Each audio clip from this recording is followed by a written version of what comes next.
दोस्तों, सिनेमा सिर्फ मनोरंजन का जरिया नहीं होता, बल्कि ये समाज का आईना भी होता है।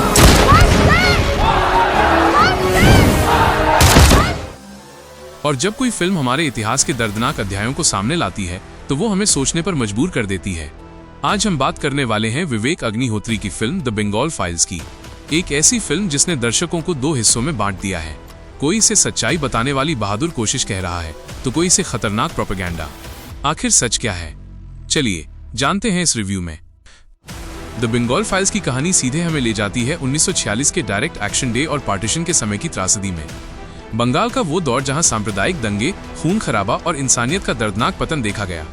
फिल्म की लंबाई लगभग 3.5 घंटे है। डायरेक्टर विवेक अग्निहोत्री ने इसे उसी अंदाज में बनाया है जैसे उन्होंने द कश्मीर फाइल्स बनाई थी, यानी बेहद ग्राफिक, रियलिस्टिक और झकझोर देने वाला। स्टार कास्ट में हैं दर्शन कुमार, पल्लवी जोशी और मिथुन चक्रवर्ती जैसे दमदार कलाकार, जिन्होंने अपने किरदारों को पूरी शिद्दत से जिया है।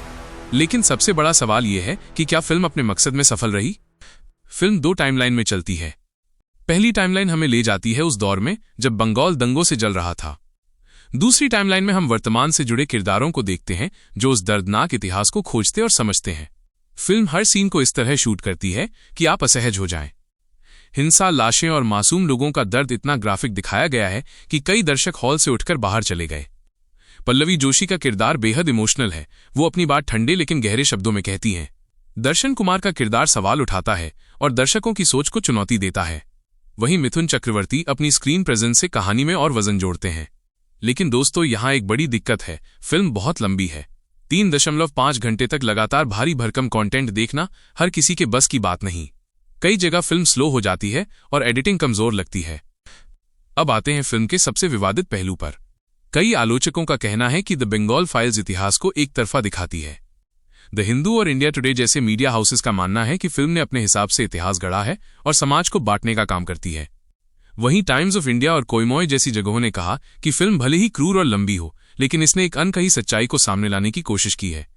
दर्शकों की प्रतिक्रिया भी बंटी हुई है।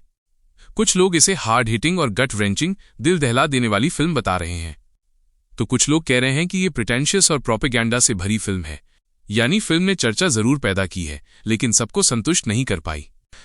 तो दोस्तों, द बंगाल फाइल्स को देखने का अनुभव आसान नहीं है।